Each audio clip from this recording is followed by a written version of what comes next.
কি কান্নাকাটি করতেছো কেন বাচ্চাদের মতো? কি হয়েছে? কি কি খারাপ কোনো স্বপ্ন দেখছো তুমি? হ্যাঁ ভাই, আমি একটা স্বপ্ন দেখছি। আমি স্বপ্নে দেখি আমার মা আলুর ভর্তা আর ডাল রান্না করে আমাকে ডাকতেছে আর বলতেছে, আলমগীর আয় খেয়ে যা, আয় খেয়ে যা। আমার মায়ের ডাক শুনে আমার ঘুম ভেঙে গেছে। মাহি, আমি গ্রামে যাব, আমি আমার মায়ের কাছে যাব, আমি আমার মায়ের হাতের আমার পছন্দের আলুর ভর্তা আর ডাল দিয়ে মজা করে ভাত খাবো। এই চুপ করো। ডাল আলু ভর্তা কোনো খাওয়ার জিনিস হইলো? সেটা আবার মজা করে খাবে সে। শুনো, তুমি গ্রামেও যাইতে পারবা না, তোমার মায়ের কাছেও যেতে পারবা না। কি বলতেছো তুমি মাহি? আমি কেন আমার মায়ের কাছে যেতে পারবো না? কেন আমি গ্রামে যেতে পারবো না? আমি এবং আমার বাবা আমাদের কারোই গ্রাম পছন্দ না। আমি তোমাকে ভালোবেসে বিয়ে করছি, কিন্তু বাবা এখনো আমাদের বিয়েটা মেনে নেয় নাই। তার মধ্যে যদি তুমি এখন তাদের অবাধ্য হয়ে গ্রামে যাও, তাহলে তোমার আমার ডিভোর্স কনফার্ম। এবার বলো, গ্রামে তুমি তোমার মায়ের কাছে যেতে চাও, না আমার সঙ্গে থেকে আমার সঙ্গে সংসার করতে চাও? আমি তোমার সাথে সংসারও করতে চাই, আবার আমার মায়ের কাছেও যেতে চাই। বিবাহিত পুরুষের জীবনে এত সুখ হয় না আলমগীর। তোমাকে যে কোনো একটা বেছে নিতে হবে, আর তোমার অপশন একটাই, আমার সাথে তুমি থাকবা, আমার সাথে সংসার করবা। ওই গ্রামে যাওয়া নিয়ে আর কোনো কথা আমি শুনতে চাই না। ঠিক আছে, তোমার সাথে আমি সংসার করব, কিন্তু দেখো, আমার বাপ দাদার 14 গোষ্ঠী কেউ কোনোদিন ঘর জামাই থাকে নাই। আমার এখানে ঘর জামাই থাকতে খুব লজ্জা লাগে। চলো না আমরা বাসা ভাড়া করে একটা আলাদা বাসায় থাকি। আসছে আলাদা বাসা নিতে। আমি আমার বাবার বাসায় থেকে যে আলাদা ফ্যাসিলিটিগুলো পাই, দামি গাড়িতে চড়ি, দামি জামা কাপড় পরি, ভালো ভালো খাবার খাই, আমি যদি তোমার সঙ্গে আলাদা বাসা নেই, এই সব কিছু আমাকে হারাতে হবে। আর তোমার যে ইনকাম, তুমি আলাদা বাসা নিলে জীবনে আমাকে আরাম আয়েসে রাখতে পারবা না। অতএব আমার বাবার বাসা ছেড়ে তুমি অন্য কোনো জায়গায় যাওয়ার কথা চিন্তা ভুলেও মাথায় আনবা না। ঘর জামাই আসো, ঘর জামাইয়ের মতো থাকো। আল্লাহ রে, ভালোবাসা তোমাকে বিয়ে করলাম, ভাবছিলাম একটু সুখে শান্তিতে থাকবো। এখন তো তোমাকে বিয়ে করে মনে হইতেছে আমি জেলখানায় বন্দী হয়ে গেছি। নিজের ইচ্ছা মতো স্বাধীনতা মতো কিছুই করতে পারি না। জেলখানা মনে হলে জেলখানা, কিন্তু আমি যেভাবে চাই, আমার বাবা যেভাবে চাই, এর বাইরে নড়চড় যদি কোনো কিছু হয়, তুমি যদি উল্টাপাল্টা কিছু করো, তাইলে তোমার সঙ্গে আমি সংসার করব না। Mind it.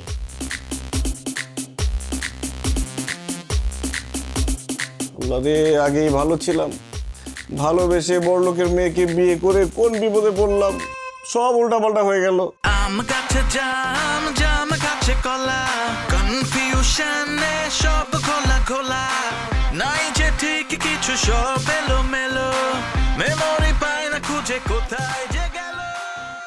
আসসালামু আলাইকুম। ওয়ালাইকুম। উল্টা পাল্টা সব উল্টা।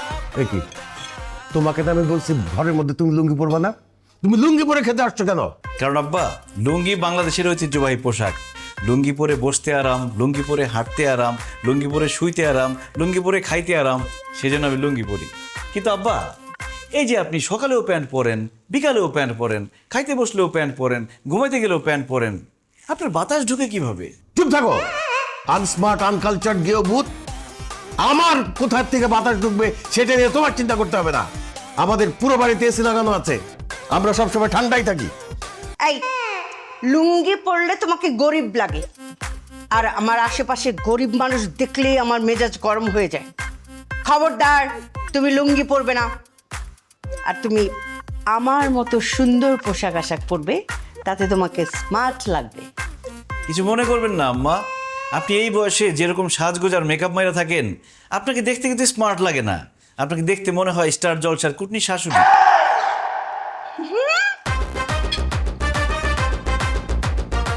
কি বললে? তোমার এত বড় সাহস, তুমি আমাকে কুটনি বলছো? আমাকে দেখতে কুটনি লাগে? তুমি আমার মেয়ের জামাই, না হলে থাপড়ায় তোমার সব কটা দাঁত ফালাই দিতাম আমি। দেখলি তোর জামাই কত বড় সাহস, সবার সামনে বলে আমাকে নাকি কুটনি শাশুড়ির মতো লাগে। আর তুইও খেয়ে দিয়ে কোনো কাজ পেলি না।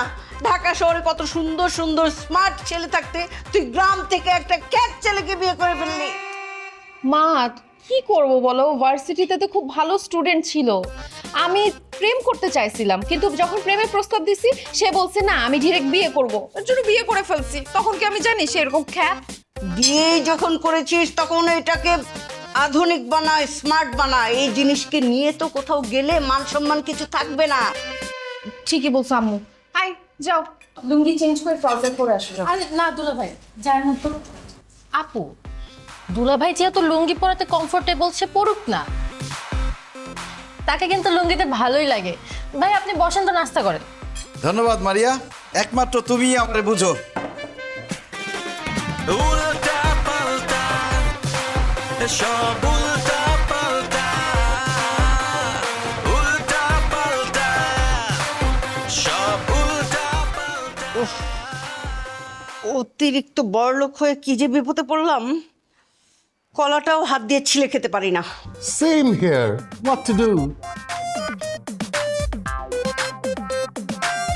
এই তুমি হাত দিয়ে খাচ্ছ কেন? কি নোংরা! ছি!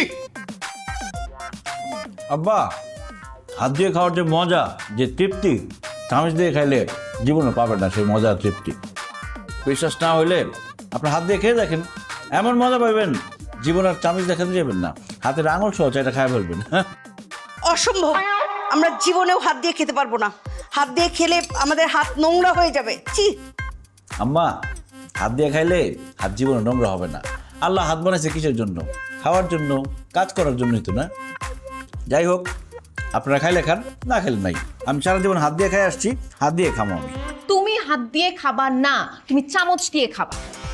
আমি চামচ দিয়ে খাইতে পারি না, আমি হাত দিয়ে খামো। এই, তুমি যদি হাত দিয়ে খাও তাহলে তুমি এখানে বসে খাইতে পারবা না, তুমি দূরে গিয়ে খাও, যাও। আপু, দুলা ভাই হাত দিয়ে খেতে চাচ্ছে, খাক না।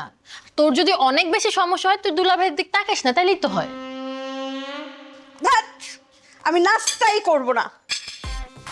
এই বুয়া, বুয়া, চা দিয়ে যা। এ মা, হাত দিয়ে কলা ধরছে। আল্লাহ!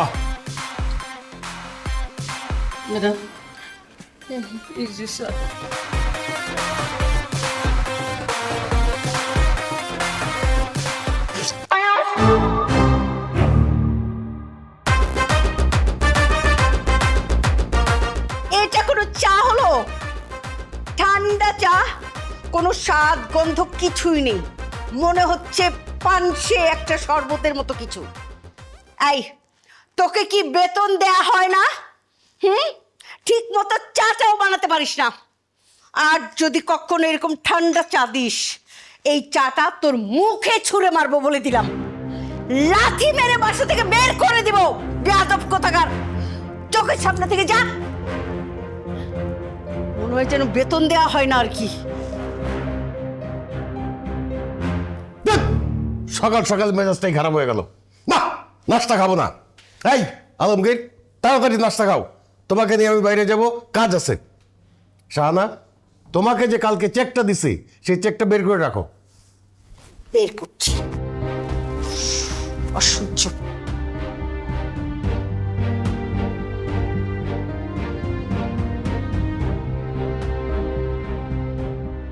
দেখছো আলমগীর?